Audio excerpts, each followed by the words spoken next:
wonderful lecture today. So I'm going to go ahead and get started. Thank you all, those of you who are here in person. Totally appreciate it. Thanks very much. Our inducement, we have a lovely lunch afterwards on the terrace, so please join us at the end of today's lecture. So I'm going to give just some brief comments to tell you a bit about today's lecture. I think it's very important, I think, for us to take a moment to reflect on the reason that we have this lecture, the name lecture. This is in honor of Evelyn Lee. It's the Evelyn Lee Visiting Scholar Lecture in Cultural Competency and Diversity. And it gives us an opportunity just to take a moment to think about who she was, her contribution to the department, and why we honor her with a lecture and use that to help us kind of refocus on and recommit to the missions that she pursued during her career and her life. So she served as a clinical faculty member for more than 20 years at UCSF before her passing in 2003. And the lectureship is aimed, as the title suggests, to further her mission in expanding diversity, equity, and inclusion in mental health by bringing prominent experts to share their experiences and expertise with campus trainees, faculty, and staff. She came to UCSF in the early 1980s and joined the Asian-focused psychiatry inpatient unit, which was at ZSFG, and she was program director there. She founded the Chinese Family Alliance of the Mentally Ill, and in 1992 helped to organize the NICOS Chinese Health Coalition, which is a public-private community partnerships of dozens of health and human services organizations whose missions it was to enhance the health and well-being of San Francisco's Chinese community. Throughout her career and her life, she wrote and taught on a wide range of topics, including cross-cultural communication, refugee trauma, immigrant acculturation, intergenerational conflict resolution, the role of religion, and complementary alternative and integrative medicine approaches to mental health. She's widely respected throughout the Asian American community, the academic community here at UCSF as a clinician, administrator, teacher, author, community advocate, and humanitarian. So today, in reflecting on her work, I think it's striking that we continue decades later, decades after her passing indeed, to struggle with such profound challenges, fighting racism, combating violence, discrimination, structural inequities, facing indigenous communities, all people of color, religious and cultural minorities, and immigrants from around the globe. Sadly, over the last several years, I've repeatedly said that I don't believe that there's ever been a more important time for us to connect to our history of advocacy and engagement as a department that Dr. Lee inspired in us and led to the establishment of this lectureship. So with that, I'd like to turn this over now to Dr. Michelle Porsche, our Vice Chair for Diversity and Health Equity, to talk a bit more about today's event and introduce our special guest, distinguished speaker. Thank you. Welcome everybody who is here, and welcome to all of our people who are on Zoom. So first I'd like to start with the land acknowledgement. We would like to acknowledge the Ramaytush Ohlone people, who are the traditional custodians of this land. We pay our respects to the Ramaytush Ohlone elders, past, present, and future, who called this place, the land that UCSF sits on, their home. We are proud to continue their tradition of coming together and growing as a community.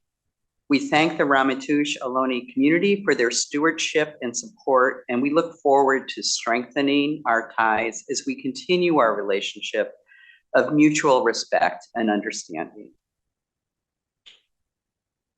I am very pleased and excited to be welcoming our speaker today. And as a little background, the Diversity Committee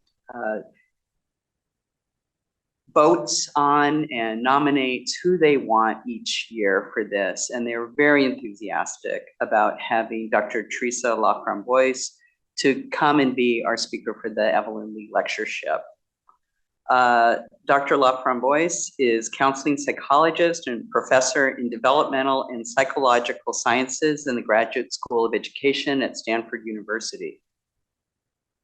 Her research focuses on efforts of non-dominant racial ethnic groups to thrive despite adversity, including discrimination, acculturation demands, and major life challenges.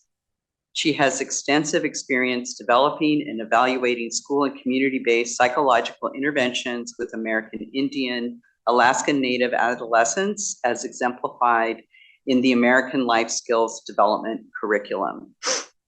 In addition to serving as director of the Native American Studies program at Stanford, she contributes to the Centers for American Indian and Alaskan Native Health at the University of Colorado School of Public Health and the Child Health Research Institute at Stanford School of Medicine. Within the American Psychological Association, she is a fellow of Division 17, 35, and 45, a past president of the Alaska Native American Indian Indigenous Women section of the Society for the Psychology of Women, that's Division 35. She's past president of the Society for the Psychological Study of Culture, Ethnicity, and Race, Division 45, and a member of the APA Committee on Rural Health. Dr. LaFromboise is also a fellow of the Association for Psychological Science and a past president of the Society of Indian Psychologists. In 1922, she completed a Scholars in Service Fellowship through the Stanford Impact Labs and the Haas Center for Public Service, working with the RMP Foundation to better understand how mental health providers use cultural connectivity in the psychological interventions. Last year, she was a faculty fellow at the Clayman Institute for Gender Research at Stanford, where she studied how gender intersects with race, class, and other forms of inequality. Dr. LaFromboise is currently writing manuscripts on findings from a community-initiated study of cultural revitalization, psychological well-being, and academic engagement among tribal college students. Please welcome our speaker.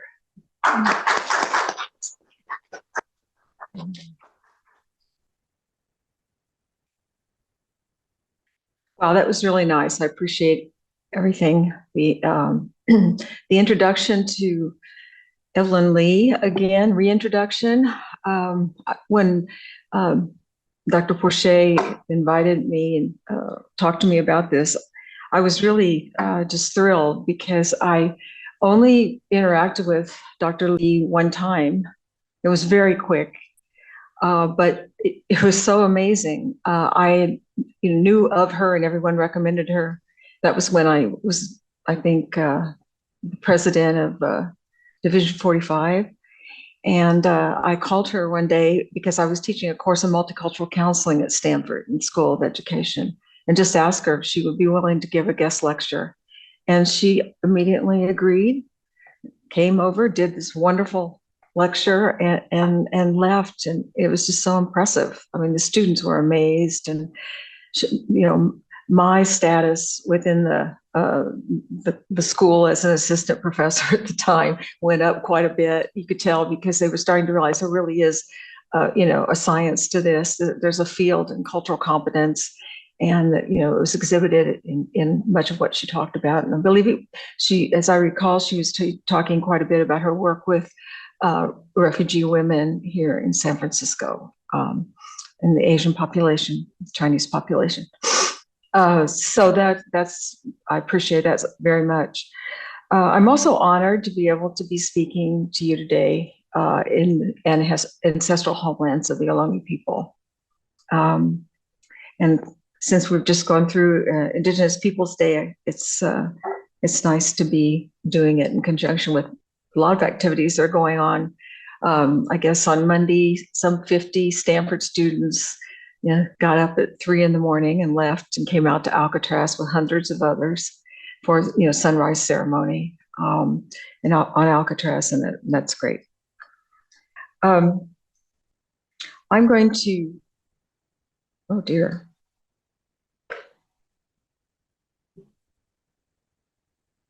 I can't advance the slide.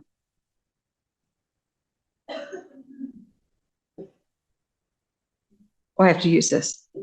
Okay, great. All right, we're good. We're good. Okay, thank you. So I'm going to, the beginning of this talk will be little difficult because we're talking about a very, very cruel health inequity when we talk about child suicide. But it gets better. Just letting you know, just sort of a trigger warning or something. It does get a lot better, and I'm not going to overdo it. But as Michelle mentioned, I am a counseling psychologist, and whenever I became very interested always in the role of culture in many of the interventions that I worked on. And that was before there was so much work on culturally grounded interventions, that kind of thing. And people would say, well, why would you expend all that energy to create a new one or to culturally tailor the intervention when we have, results, or we have, evidence to say that this works with the general population, et cetera. And of course, we would always say, well, there's something unique about this target population that seems to be slowing the uptake of the intervention or the way in which people can relate to it. So this slide to me says it all in terms of why you might want to culturally adapt or culturally respond to suicide prevention. And as you can see from this, what is unique about the Native American population, the yellow line is the non-Hispanic American Indian Alaska Native population. And the sort of purple one is the white, non-Hispanic white population. The Black population, the orange, and Asian American and Hispanic populations are much further down. But what is unique about the Native American population is the rapid uptake at an early age, starting around age 15, and the fact that it's so much greater until around age 30. And then it gradually starts to taper off so that actually Native Americans are less susceptible to suicide than, say, the white American population later on in life, although that's changing a little bit. Okay, but obviously you can see this line, the yellow line, and it is unique to the other populations within the United States. And this is suicide is the second leading cause of death among Native Americans in the 1 to 19 year age group, and also continues on in the 20 to 44 year age group. So second rate of death. The other thing about this is that the suicide rates are increasing. I've been working in this area since 1989. And it is really, hard to see that we are making progress in some ways and we're not in others. We're certainly making progress in it as a science, in prevention science, but it seems like the challenges are so great. So you can see that the suicide rate among people older, 10 years and older by ethnicity here, and this is between 99 and 2017.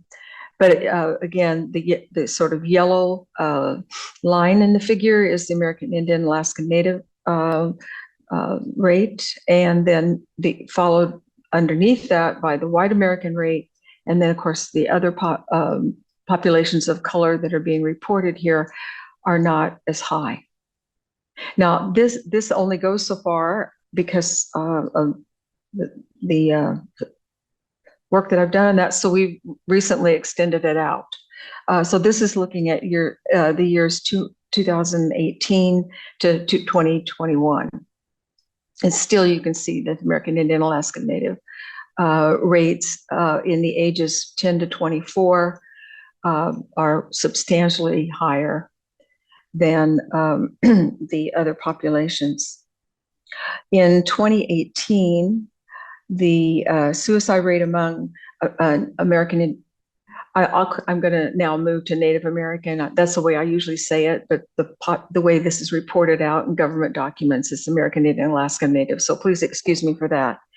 But the suicide rate for Native American people was 22.1 per 100,000, and the rates increased in this group by 43.5%. From 2009 to 2018.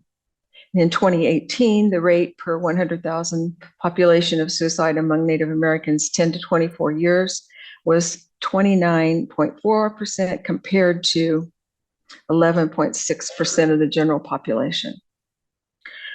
An estimated 14% to 27% of Native adolescents have attempted suicide. And that is certainly found in some of the work that I have done. And another thing that is really intriguing, I wish we could know a lot more about this, is the fact that the suicide rates vary among tribes, sometimes widely, but we can't say very much about that because we don't really know about the rates for every tribe of the 574 tribes, and we know very little about the rates for urban Native Americans and people that live off reservation. Okay. Some possible reasons. This was what we reported out in the Journal of Public Health. You're familiar, I'm sure, with many of these in terms at the individual level and the relationship level. I think they're pretty characteristic across the board. In terms of the community level, issues of discrimination, stress associated with acculturation and dislocation, trauma or abuse. At the societal level, access to lethal means, firearms, and some types of medications, stigma that's associated with help seeking, the current status of direct services in mental health care in many Native communities. At the health systems level, low levels of literacy in general in terms of health and low levels of literacy in terms of mental health.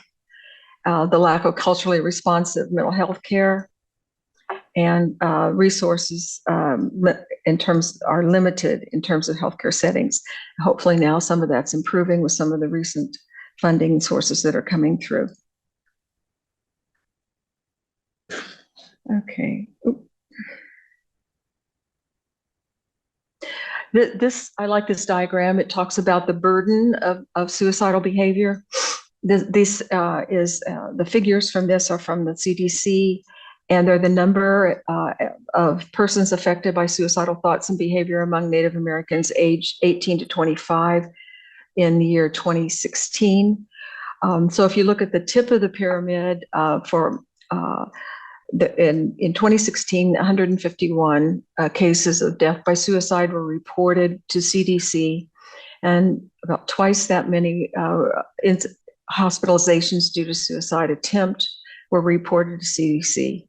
So 2-to-1 ratio, followed by the suicide attempts, which is about a 13-to-1 ratio of around 2,000, and then moving on to an 80-to-1 ratio of people that have seriously considered suicide. And so in some of the work that we do, we're really looking at attempt behavior and those that have seriously considered suicide. Of course, people that struggle with the risk factors associated, it kind of all goes together, and I'll talk about that more. Sorry.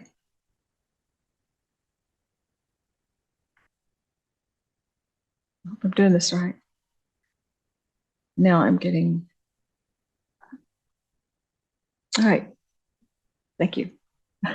Okay, so I realize that you're, in a medical setting, but I'm really trying to plug this because I know that you work with school settings. And this is sort of my mantra, okay, is the recognizing that of the social determinants of behavior, school is one of the places where we can make a difference, I believe, all right, and where we can do effective suicide prevention. I like this picture of the little girl with the baby. Do you remember the teen pregnancy prevention work where you carried the baby around, or you had the egg that you were carrying, that kind of thing? But anyway, schools are second to families in terms of their potential to affect the mental health of children. For many people, schools are the de facto mental health centers for children. They basically provide really important access to prevention services. And I will say it's still saddens me that the American Foundation for Suicide Prevention only identifies the following critical contexts for suicide prevention. And that, of course, is healthcare systems and emergency departments, correctional systems, and firearms. They do not mention schools, except they now recently on their website have started to refer to social emotional learning programs in schools as being a hopeful avenue for work related to this. There have been school-based suicide prevention programs since 1984 due to an escalating trend in suicidal behavior among adolescents in Western industrialized nations. The rationale for schools adopting suicide prevention programs hinges on the recognition that there's a significant amount of suicidal behavior that occurs among students that are ostensibly well-functioning. And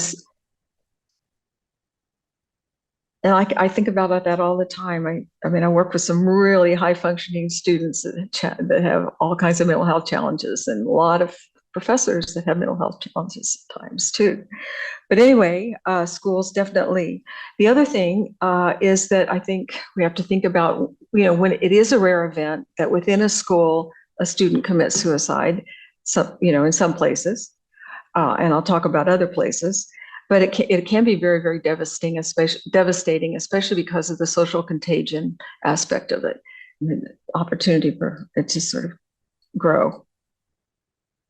When I think about, I think of schools as sanctuaries. I used to be a school teacher, obviously. I taught 7th and 8th grade in high school before getting into this academic work.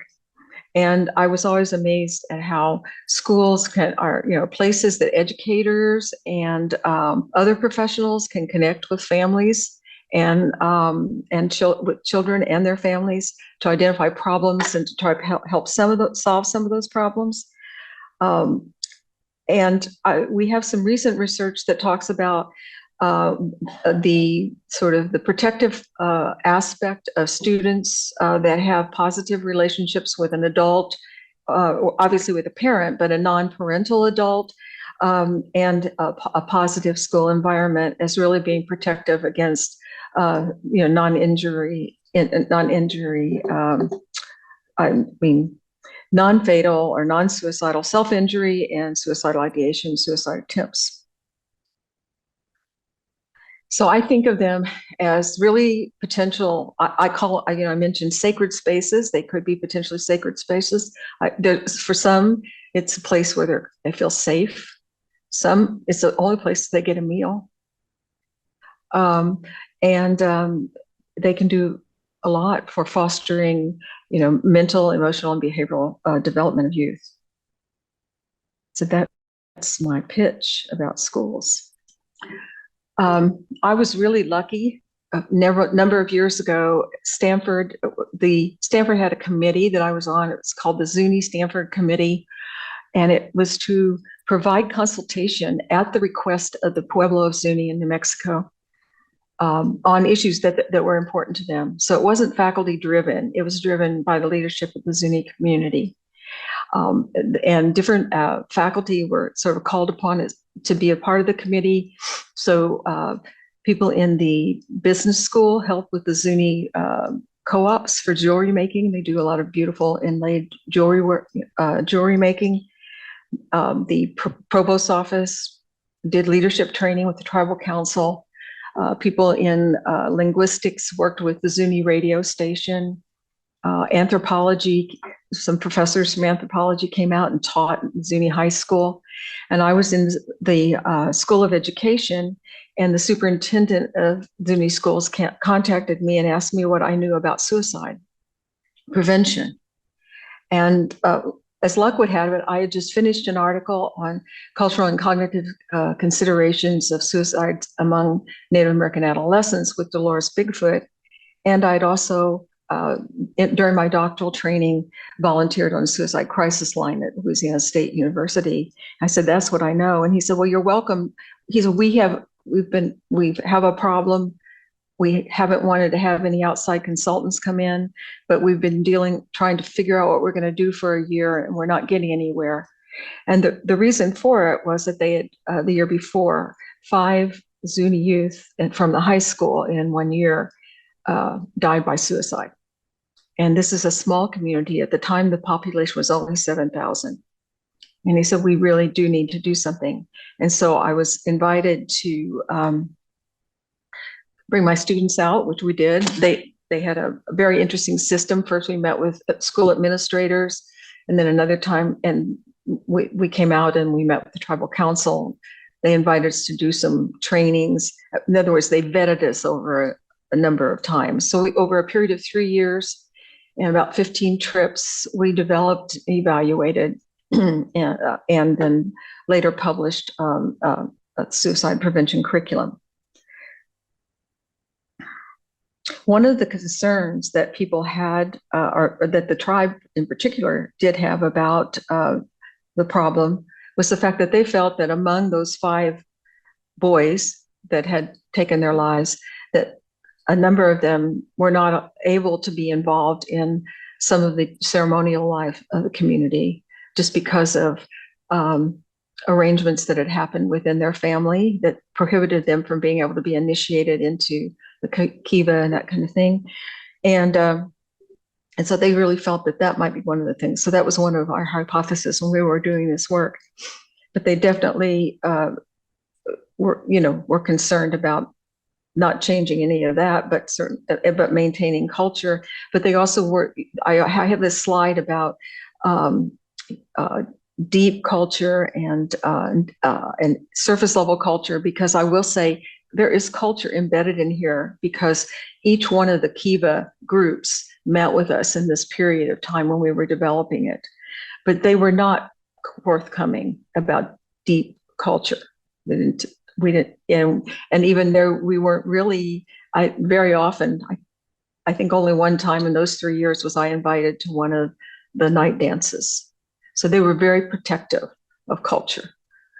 But I want to say that, we were still able to develop this in terms of just daily life and the way, things went on there to develop the curriculum.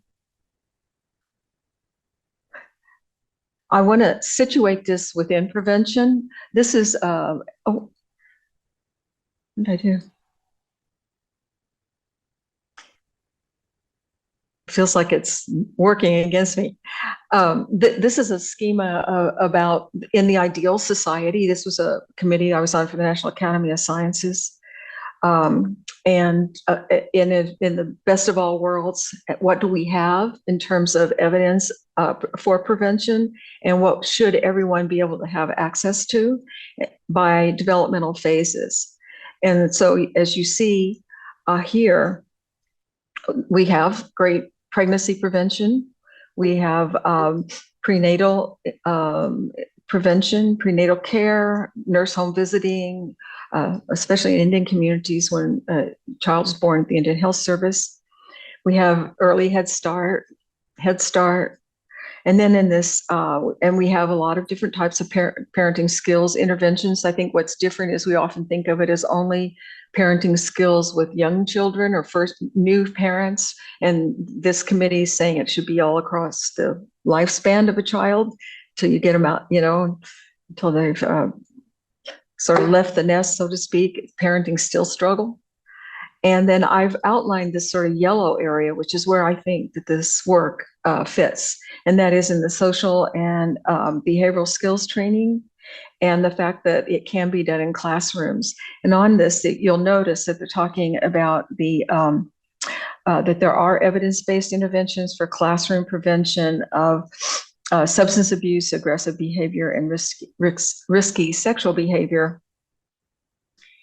And suicide isn't noted there because at the time of this report, and I think even now, I just read the latest one that came out in 2019, there's still not very many interventions that they see have gone through rigorous, at the rigor of the National Academy for the evidence. And then the prevention of different types of family adversities, and such as bereavement and incarceration, these various things, and of course community interventions. But it fits in this model in that it's important that it's done during this time of adolescence, and it really should. I guess if you add the social emotional learning, it's starting in as early in elementary school as well. So I think this is kind of on the way. Another question about this. I am always interested in theory, and so people would ask, well, what is your theoretical orientation? When I began, this was very much from a social cognitive theory. I was influenced a bit by Bandura and of course then in my clinical training, cognitive behavioral theory. But in more recent years and with other communities I've worked with, I've worked a lot more with indigenous knowledge and the belief, I think there's a growing area in terms of the role of indigenous knowledge in the belief of connectedness to the land, the people, ancestors, generations yet to be born, and animals as fundamental to psychological well-being. And the person that writes about that calls it peoplehood theory. His name is Holmes, Tamsin Holmes. So that's still very much part of it. The other part, I would say, is that there's an increasing number of researchers that are really focusing on that. And then the other part that I want to say is that this curriculum I'm about to kind of outline for you has many of the components of the core SEL competencies that they talk about now. At the time this was created, social emotional learning wasn't a part of the zeitgeist of things, but it certainly is relevant. Okay. So this is the logic model for the work. And, I had just to say, we had all the possible list of reasons at the individual and social and familial, and then we went on levels. One that I want to just draw your attention to, this is, in developing this model, I added the column on the left is really what we have in terms of research for Native American adolescents in terms of different types of risk factors. And I like to really emphasize, in addition to the individual and the social, the one little area up there called ecological risk factors. And I think of those as the things that are just ever present. And you want to mention this because I don't think you can do this work, any kind of intervention work in Native American communities today and not be very, very aware of the role of colonization. The role, the effect that it's had in terms of historical trauma, and that has to be thought of through this whole process. Anyway, this is a very familiar stress and coping model. I kept it simple for the training purposes. So the idea is there are these risk factors that are there, and depending upon how many a person has to encounter, it becomes more severe for them and more vulnerable to handle stress. And that, there are options. You can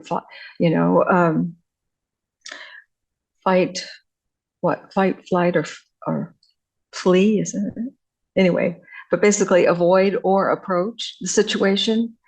And what I've seen in the work that I've done, and I would say since about 2000, I've spent many, I kind of overdid it in terms of training of people on this curriculum. I was happy to do it. I loved it. I guess I'm just being in the field, but I did do a lot of work. And what I would hear in these trainings with behavioral health specialists or teachers or natural helpers that would be there is sort of this pattern of when something happens, sort of feeling like suicide was becoming like normal behavior as a way to cope with situations. The suicide attempt for sure, but definitely it was just seemed to be that was sort of the go-to when everything's got to be really rough. And that people would often avoid the situation, withdraw, isolate, self-medicate, ruminate, keep secrets, those kinds of things. And which then in terms of the mediating factors that we designed in this curriculum over and over again, we have are to pay attention to problem solving and positive thinking. And so if you think about it in an avoidant way, that leads to ineffective problem solving and negative thinking, which we believe could make a person vulnerable to suicide. The American Indian Life Skills, it's called AILS. It moved from the Zuni Life Skills with the permission of Zuni to becoming American Indian Life Skills. And I can mention a little bit more about that later. But anyway, an intervention like AILS is really pushing adaptation and approach coping, seeking social support, talking with people, solving problems, trying to solve it. Being forward thinking, and we believe leads to resilient adaptation. But again, within the curriculum, it's a big emphasis on almost all the skills training lessons are problem solving and positive thinking. So it's a cascading curriculum where those core skill, mediating factors are reinforced throughout the whole thing. Okay. So these are some of the lessons, the skills that are in the curriculum. Depression recognition and management, stress management, anger regulation, and then suicide prevention and personal and community goal setting. And this is one of the difficulties about getting a lot NIMH funding, is the fact is that it's so much. What would you ever say is the active ingredient? Okay, but this is what we did at the time when we were developing it. And thinking about this in terms of life skills, thinking about multiple problems in a person's life, and that many things, such as bullying, substance use, suicide, I guess, I don't know, I don't think I would say eating disorders, but can be dealt with these kinds of interventions. So the curriculum, these are the sections of the curriculum. And we began with basically, it was a very interesting experience because, we named it Zuni suicide prevention. And we started with suicide prevention at the beginning, knowing that with any intervention, people fatigue out, and we wanted to deal with the real problem. And of course, when we went out in the field and we took it out there, they just chastised us. So you can't have that word in the title. You can't be that upfront about it. You've really got to work up to our students feeling comfortable to be able to even go there. So and you didn't have any self-esteem lessons, and we had to have self-esteem lessons. I'm thinking, it's hard to make a change in self-esteem in a few minutes. The researcher's getting confused with the interventionist in this thing. Anyway, so they helped us with self-esteem lessons, and then we developed all the other parts of the curriculum. And so what you'll see is that we go into understanding emotions and stress, and communication skills and problem solving. And then we had to add, after the first pilot of it, why do we recognizing self-destructive behavior and ways to eliminate it? Because what we were finding out is a lot of the students were saying, what's wrong with us that we're suicidal? And we were realizing this is not good. We're not helping the situation here. What we want you to understand is that this is what can happen under cases of injustice and oppression. So they learn about dysfunctional families, they learn about the impact of being, limited resources and poverty and that kind of thing.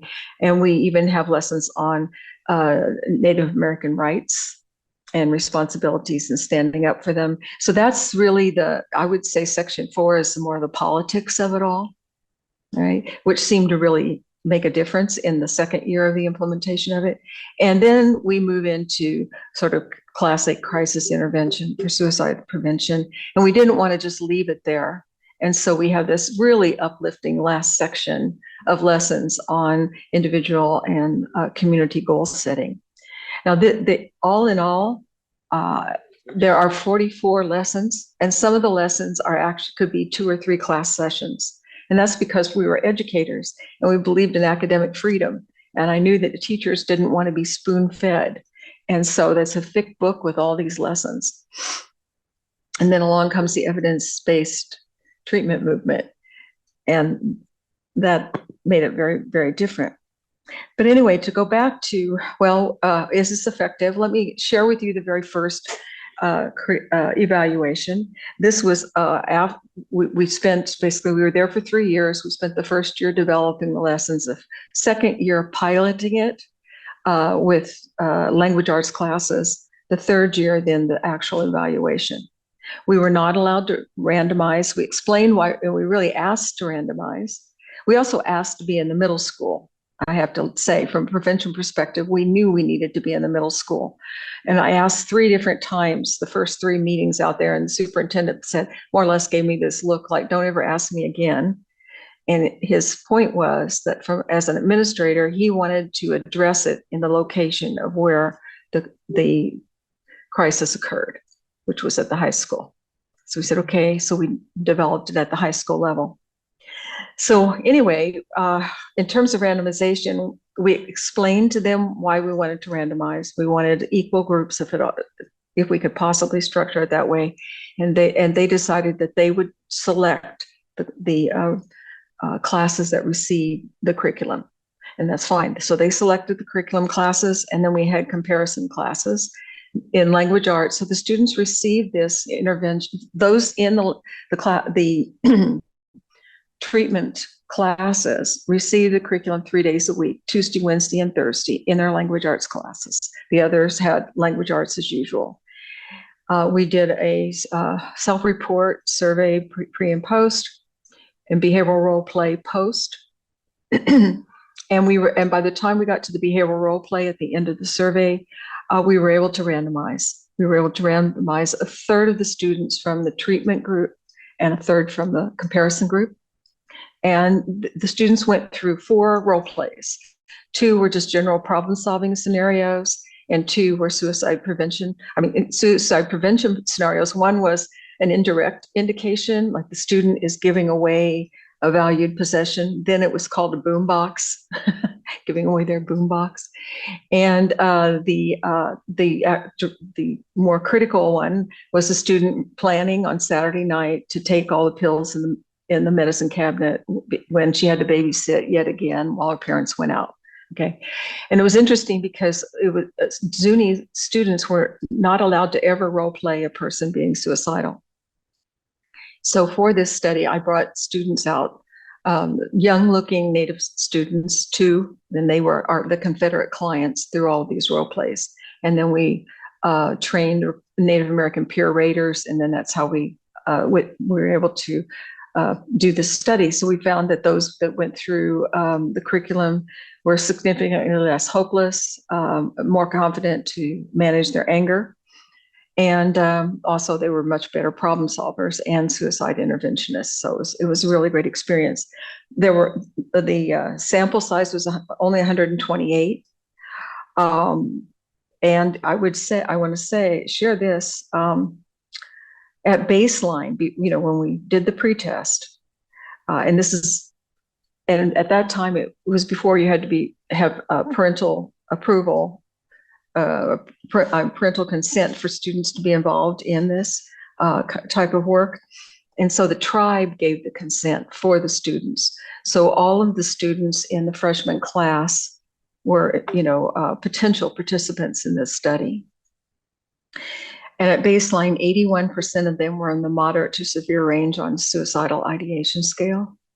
40% had had a relative or friend who had died by suicide.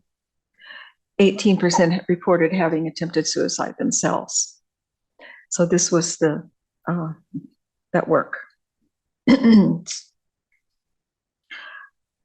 So that's one, says that it might have been effective, or it was effective, at least in that setting under those conditions, which was really high dosage. I understand. Okay. This is a different situation. This is not my work. This is the work of Dr. Phil May, but it is consistently referenced in a lot of public health articles about interventions with Native communities. It's great work. In another community not too far away, small community, Dr. May was working with what he called this public health approach to suicide prevention. And they asked if it'd be all right to use the American Indian Life Skills curriculum along with, they basically beefed up everything in terms of suicide prevention in this particular Pueblo community. They worked with natural helpers in terms of identifying them and working with them. They improved their surveillance and did constant data and information gathering around the suicidal behavior within the community. They screened and did clinical interventions with youth in conventional and non-conventional settings. So this would be conventional, of course, as health clinics, schools, and social welfare programs, but they went out to powwows and to the lake and to where they saw groups of cars clustered together of teenagers.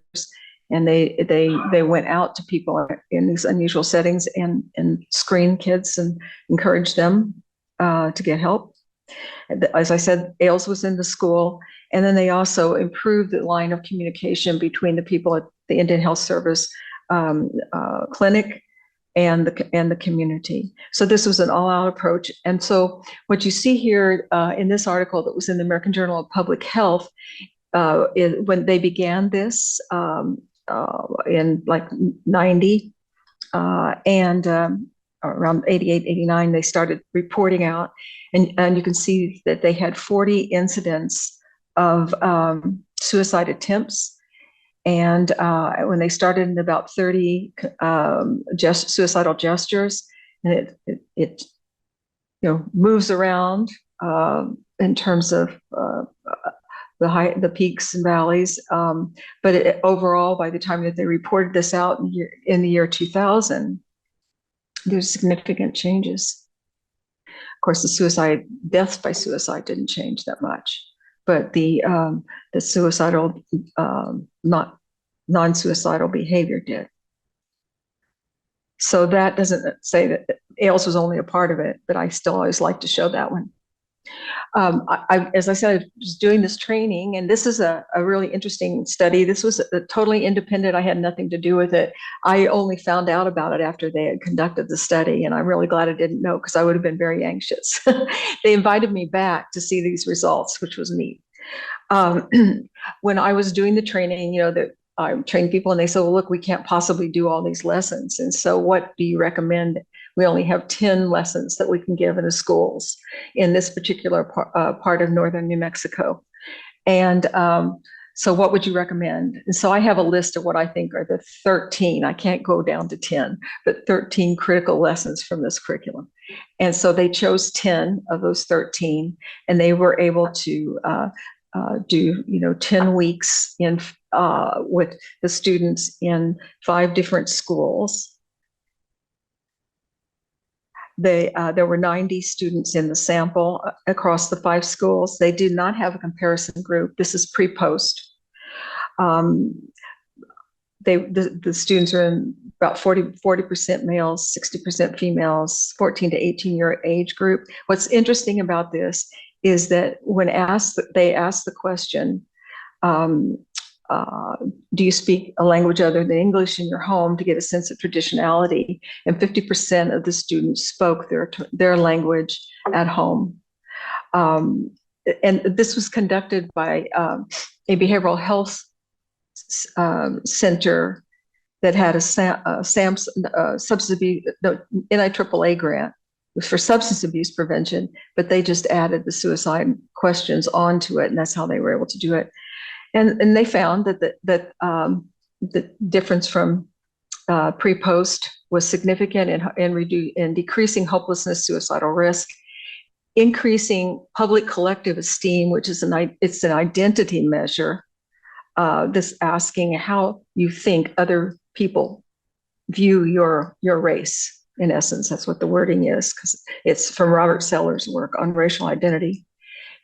So there was a significant increase in the esteem that people had for their community, and self-efficacy and self-awareness. So I'm relieved to find out that that's what they found.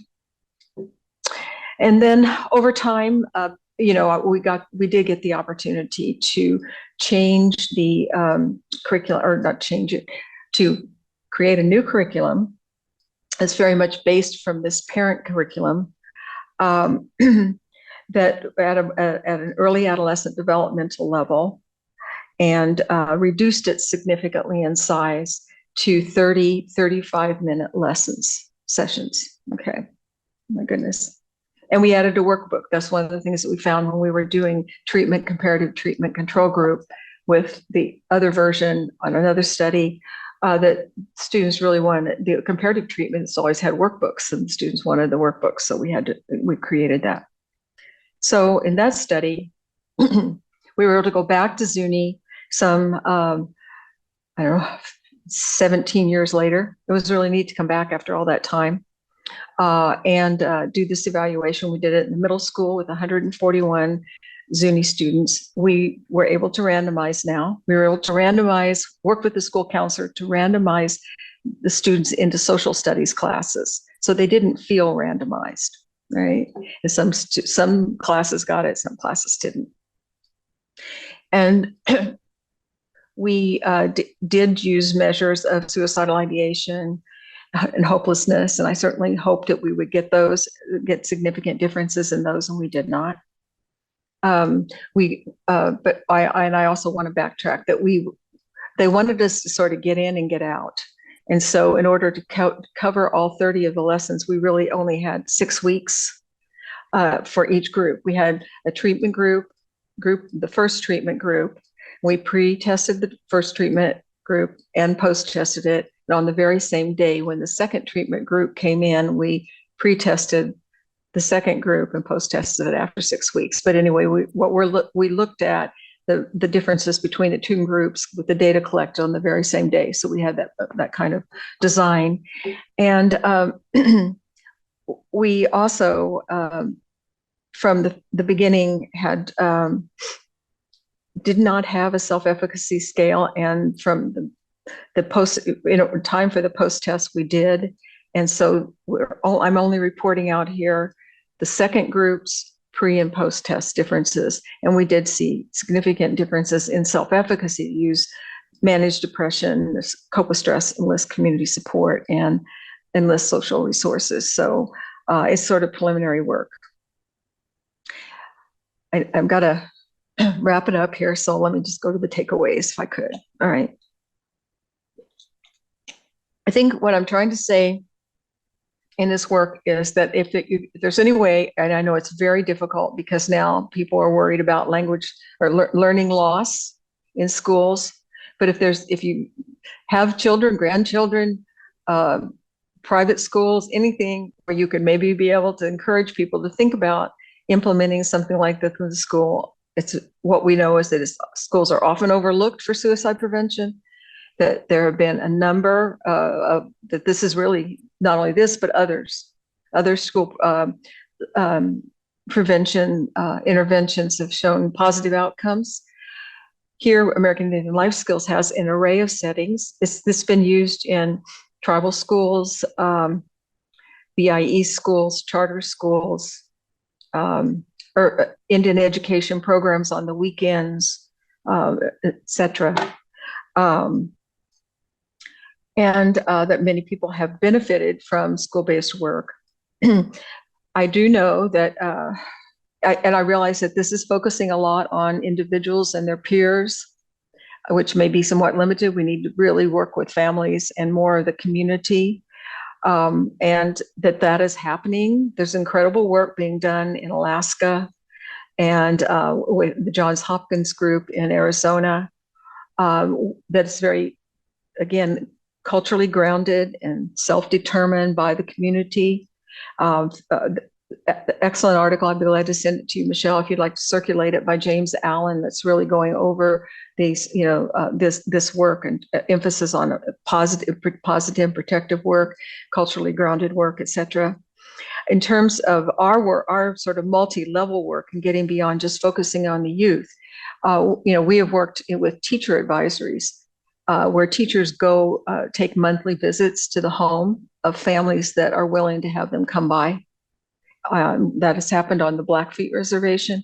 And at the time, there happened to have been a number of suicides. And so that's what the parents wanted to talk about.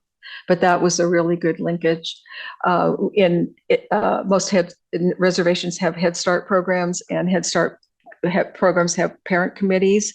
And we've had parent committees that wanted to go through the AILS book just themselves for their own health and development. We've taught resilience courses where we use it as a case study in tribal colleges. And so, those are some of the efforts. We spent this summer doing focus groups with early adolescents. And what we are going to do is we're going to take some of the lessons out of the middle school version and create lessons specifically for that community that's working with the focus groups, and then basically just hand it over to them.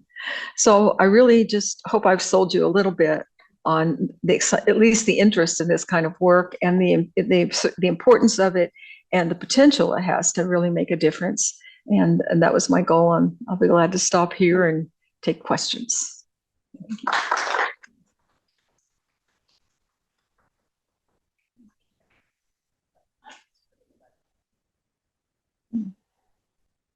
I do. Until I get to you. Yeah. Thank you for this wonderful talk.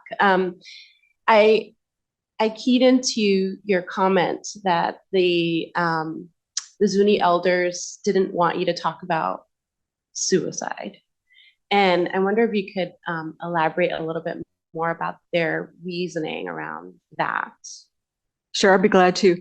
And it's very serious, I'll have to say. When we went out there to take the curriculum out there, and that was with the terrible title. That was our first, bringing it out for the first time. There had been an article in the Gallup newspaper, Gallup Independent, with a picture it was a posed picture of a girl, a Native girl, presumably a Zuni girl, sitting on a bed with a rope right next to it. And they wrote, the Stanford researchers are coming out to save lives of Zuni youth. I mean, so that didn't help anything. And the belief is that if you talk about it or even role play it, you might bring it on to you or your family. So you might be bringing it in to the Pueblo by addressing it like that. So they knew, though, that they wanted us to do suicide prevention. They just didn't want the children to be role-playing being a suicidal person. So the way we handled it in terms of the training is that we would first have the students practice with a phone. Okay, so the suicidal person's on the other line. Okay, that works. We also gave them passes to go see the school counselor, and the school counselor would role play being that suicidal person, and the students would learn how to use this 4-step plan that we teach them, to identify the feelings and what's the problem and what are the resources and who can we go to, who's a trusted adult we can go to for help. So that's the way we kind of handled it. But it was very intense. So I did a training one time, and then there was this lady in the training, and a few weeks later, I came back for another training, and someone said, well, so-and-so won't be in the training today. She's had a brain tumor and had surgery. And I said, oh, I'm so sorry. And so then I went to the room where I was supposed to do the training, and this lady was in the building. And I said, oh, I heard that you had surgery. Hope you're okay. And she said, yes, I was told that I have cancer because I went to your training.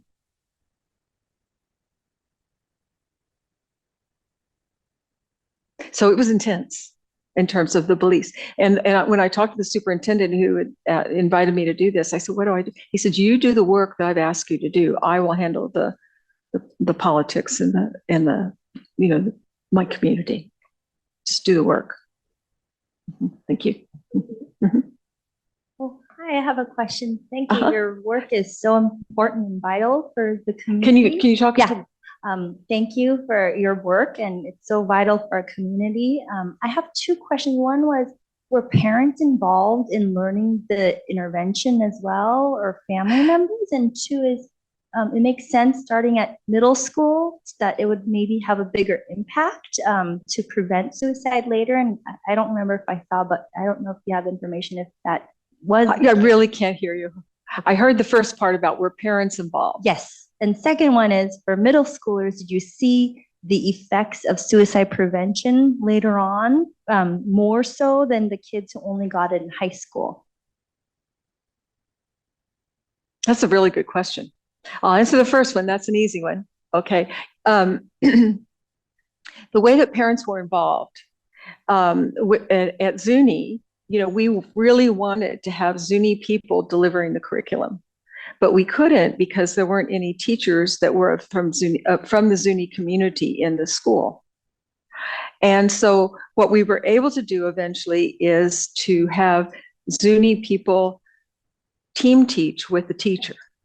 Okay. And that was really very effective because when students would get upset about something or wanted to talk about something that they didn't want a non-community member to have any knowledge of, they would talk in Zuni to the Zuni person. Okay.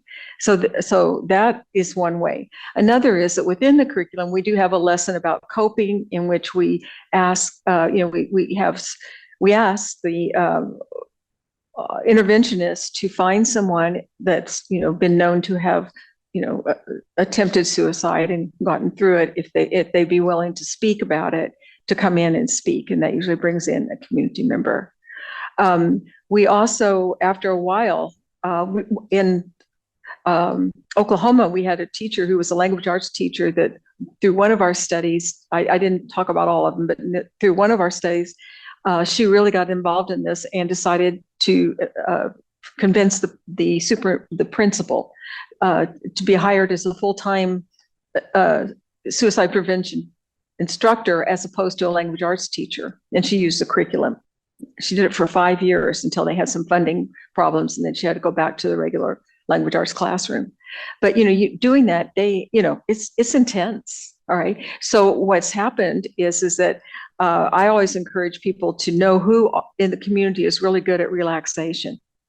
Okay, who is known as being hyper, very resilient, well known, et cetera, and wants to talk about coping and how they've managed different crises, and who are the community people in terms of suicide prevention. And now you have many people that have been trained in gatekeeper training, or different SAMHSA grants for suicide prevention. So you've got there are more and more people with this toolkit of skills around suicide prevention. And so instead of it always being the interventionist that's doing absolutely everything, is to utilize the people in your community to get them to come in and do guest work for you. So they do a lot of planning ahead of time, so that this month we want to have these people in and, figuring it in. And that's how they're bringing in the community. Okay. Now, the other question you're asking is, did the middle school, help me with that again. The middle school students,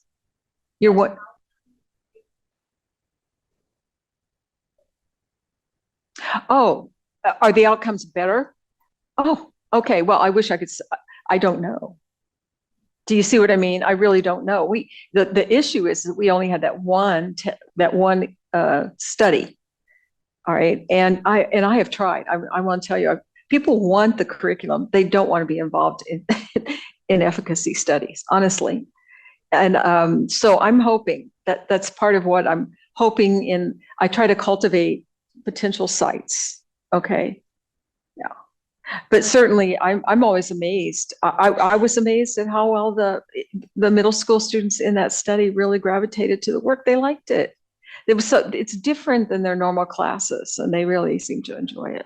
Oh, and the other thing I didn't mention is that one thing that we did get from that study was a test of trainer effect. Okay, these are external trainers. Okay, we had two people. One was a woman from the community who had a master's in public health. The other person was this a non-native person who was a substitute teacher in science. And those were our interventionists. And so we did a test of, trainer effect, and we didn't get any significant differences. So that really helped us think, okay, this is pretty solid then as an intervention that is independent of sort of at least some superficial characteristics of the interventionists. Thank you. Thank you all for your questions. And we're going to invite you to the terrace to have lunch and have more informal conversation. Thank you, Dr. LaFromboise, for your excellent talk. And thank you for being here with us today. Oh, you're welcome. Thank you very much for coming.